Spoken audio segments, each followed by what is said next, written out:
No, pues dentro de mis variables de paciente crítico, no sé si alguien en este punto quiere aportar una variable adicional, puedo seguir.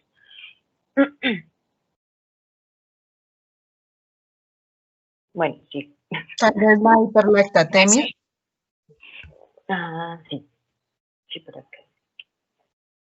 Marce, también me gustaría compartir que hay unas características propias dentro de la definición de paciente crítico. Es que dentro de estas variables se debe definir que en cualquier grupo etario, ya sean neonatos, pediátricos o adultos, tienen que tener una definición o unos criterios de enfermedad grave, potencialmente que pues, se pueda revertir la enfermedad o tenga pronóstico, que tenga unas necesidades de asistencia y cuidados de enfermería continua y que tenga la necesidad de un área específica tecnificada, lo que se llama comunidad de cuidados intensivos, por todo lo que hace con potencia a tecnología y equipos de biotecnología o tecnología que se adhieran para el tratamiento de este. Existen también para definición o dentro del grupo de cuidado crítico unos criterios de inclusión y exclusión que están definidos por las sociedades, ya sea de neonatología, pediatría de adultos, donde ahí se describen según patología por sistema afectado o otras referencias para incluir a los servicios, y también se definen criterios de prioricidad donde define quiénes son los candidatos para ingresar a la UCI. Y estos están estratificados de 1 a 4 y según pertinencia ellos definen quiénes son los que primero entran a la UCI. Que me parece como dato importante agregar. Perfecto. Muchísimas gracias, Mile. ¿Alguien más? Les propongo que sigamos y terminemos la presentación para poder hacer preguntas al final para todo el mundo. ¿Ya terminamos? Ok. No, pues esa primera parte sí, pero falta como la fisiología de insuficiencia cardíaca y insuficiencia respiratoria. Sí, pero digamos esta primera parte terminamos. Sí. Creo que está muy bien, creo que esa es la idea de las presentaciones. De todas maneras, creo que es un poco largo. Digamos, queremos algo un poco más resumido para poder, digamos, enfocarnos en la parte más importante, que es la resolución de dudas. Hablemos un poco de fisiología de la falla cardíaca, pero ya si quieren cambiemos de interlocutor. No sé quién más quiera a continuar o si no escojo, por dicho, algún voluntario así rápidamente de fisiología de la falla. El doctor Ramiro.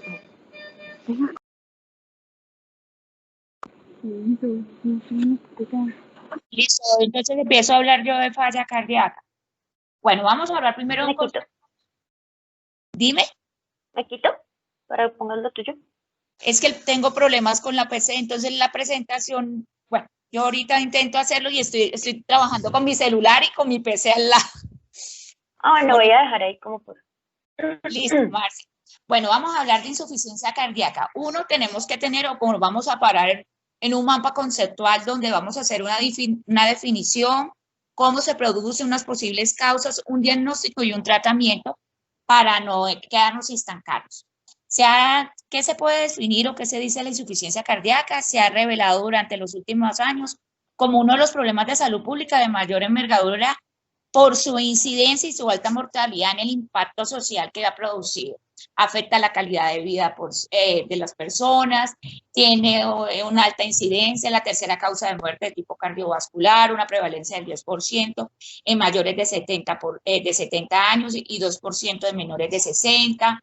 Tiene una tasa de rehospitalización más o menos del 25% en pacientes ingresados con insuficiencia cardíaca que vuelven a ser hospitalizados y una mortalidad más o menos al 40% en pacientes ingresados por esta misma patología y de la cual su deceso está asociado como patología. Bueno, entonces, ¿cómo podemos definir esa insuficiencia cardíaca o cómo se produce? Acá yo lo puse en un concepto muy breve. El corazón no bombea suficientemente sangre. Les pido perdón si mis niños lloran, pero eso hace parte de mi quehacer. El corazón no bombea suficiente sangre. Cuando se desarrolla una insuficiencia cardíaca, se produce un fallo del corazón para bombear la sangre a la frecuencia necesaria para que el organismo tenga su suplencia de oxígeno o estos tejidos lleguen a oxígeno según requerimiento metabólico. Y bien, por dificultad de la contracción, el llenado del corazón o ambos se ve afectado. Entonces vamos a tener acá compromiso de la sangre desoxigenada y la sangre oxigenada. Podemos tener dos tipos de falla en estos momentos, pero vamos a empezar de un concepto que es, hay una circulación normal, los dos lados del corazón bombean la misma cantidad de sangre tras cada latido y absorben la misma cantidad que expulsa. Hablamos de un concepto normal. En la falla cardíaca ya tenemos otro tipo de alteraciones, entonces vamos a hablar de dentro de su clasificación derecha o izquierda. De la parte derecha podemos decir qué pasa. Se impide bombear la sangre a los pulmones con la misma velocidad con que ésta está regresando al cuerpo. La sangre empieza a estancarse al lado derecho y el aumento de la congestión de afuera de la presión de las venas y el fluido atraviesa las paredes del capilar. Entonces, de ahí vamos a derivar nuestros primeros síntomas o pues, dentro de nuestra valoración lo vamos a encontrar, que va a ser edema en pies, tobillos, sensación de hinchazón abdominal, hepatoesplenomegalia, ascitis, taquicardia, ingurgitación yugular. Pero si ya vamos a hablar de falla cardíaca del lado izquierdo, acá el mecanismo se deriva de otra parte. Acá se impide bombear la sangre del cuerpo con la misma rapidez con que está regresando a los pulmones. La sangre que no puede volver a entrar a la circulación se acumula en las venas de los pulmones y ahí causa congestión. ¿Me están entendiendo? Es que yo estoy haciendo revisando mentalmente mi mapa conceptual. Entonces, la sangre que no puede volver a entrar a la circulación se acumula en las venas pulmonares y causa la congestión. El fluido se acumula en los pulmones e impide una transferencia del eficiente del oxígeno a la sangre. Entonces, aquí ya vamos a encontrar una sintomatología, como es la sensación de la falta de aire, comúnmente llamado disnea semiológicamente, al principio al realizar ejercicio físico, casos más graves en reposo cuando está asociado a la ortopnea. En casos más severos, vamos a encontrar el edema pulmonar agudo, hay mareos, confusión, sudoración profusa, extremidades frías, así como alteraciones de otros órganos como es el riñón, provocando una insuficiencia renal. Eso es así como a grosso modo cómo se produce. ¿Qué causa la insuficiencia cardíaca? Aquí puede ser que el músculo cardíaco se resiente. La insuficiencia cardíaca aparece cuando existen trastornos del músculo cardíaco y cuando el corazón se haya sometido a cargas excesivas o cuando existe una combinación de estos dos. Podemos también tener en cuenta que se pueden comprometer ambos ventrículos o ambas cavidades.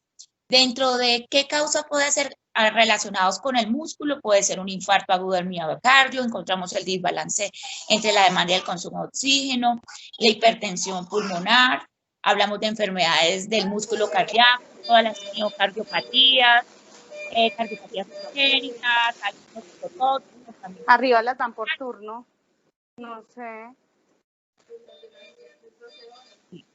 ¿Continúo o paro?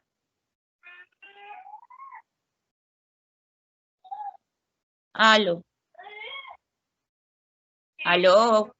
Bueno, adelante, bueno, listo. Sin Y duda, ya hablamos de entonces de definición, cómo se producen las causas. Ahora hablamos de un diagnóstico, la importancia que se produce. Acá estamos hablando de todos los paraclínicos, la ecocardiografía, la resonancia, el análisis de sangre, el TAC, la resonancia y el electrocardiograma como base. Dentro de su clasificación, los estadios de la insuficiencia tiene importancia el valor del pronóstico y se utiliza como criterio de decisión o de elección de tratamiento y sobre todo se determina como la intervención terapéutica que vamos a hacer. Entonces tenemos según estadías, según anomalías estructurales, la podemos definir en estadio 1, 2, 3 y 4. En la 1 el paciente tiene un riesgo de insuficiencia sin síntomas, en la 2 el paciente con cardiopatía sin síntomas, en la 3, pacientes con cardiopatía con síntomas, y en la 4, que es la de mayor relevancia, pacientes con cardiopatías graves con síntomas. Ahí ya también podemos definir el grado de sintomatología según lo que se está definiendo en un 2, 3, 4, y no voy a entrar en eso, en esa relevancia. Dentro del plan de tratamiento, que es ya ahí donde nosotros vamos a hablar dentro de la terapia, hablamos de una restauración de flujo, o es el objetivo terapéutico que tiene al realizar la intervención. Existen dos tipos de tratamientos que se efectúan durante la fase aguda del ataque cardíaco y que hay que realizar posteriormente. La primera intervención es una intervención farmacológica La segunda es una de medidas higiénico-dietéticas o estilos de vida relacionados con el paciente. El otro tipo puede ser el tratamiento no farmacológico, que ahí ya vamos a hablar de la terapia de resincronización o hablamos de los cardioresincronizadores, la terapia también de corazón artificial, trasplante hepática o todas las conductas adyacentes o relacionadas que podamos realizar. Y es importante que aquí es donde entra la terapia ECMO como soporte a ya sea cavidad derecha o izquierda según viabilidad de paciente y si no tiene alguna comorbilidad subyacente.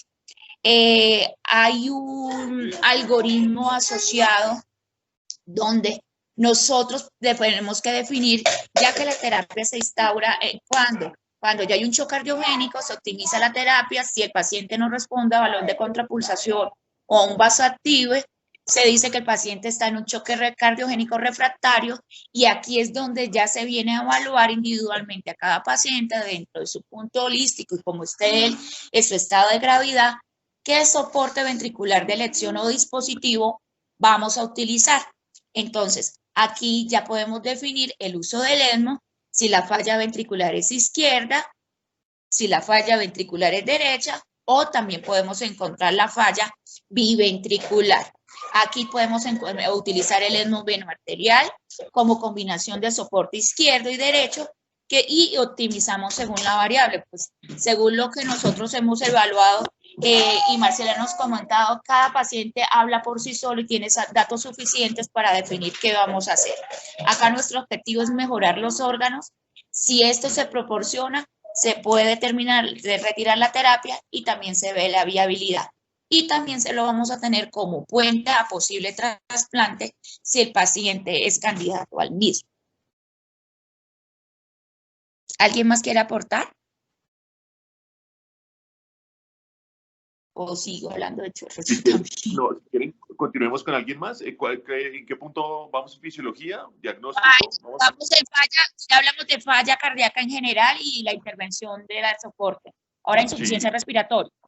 De acuerdo. ¿Quién quiere hablar de insuficiencia respiratoria? De pronto alguna de las jefes de la UCI médica que nos hable de insuficiencia respiratoria. ¿Quién quiere? ¿Quién se pide?